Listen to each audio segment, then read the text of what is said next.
Education news tonight. Word from CCISD administrators that they will be moving to a pass or incomplete grading system for the remainder of this school year. They say in their last 6 weeks, students will receive a pass or incomplete depending on the work they submit and the conferences that they participate in by video or telephone.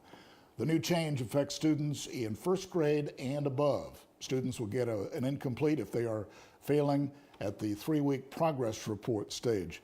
And if staffers have not been able to contact the student, and if it hasn't been confirmed that the student has received the materials that they need for online instruction. The students have until April 24th to make up missing assignments and change their grade to passing, but if they don't do that by that date, they will fail.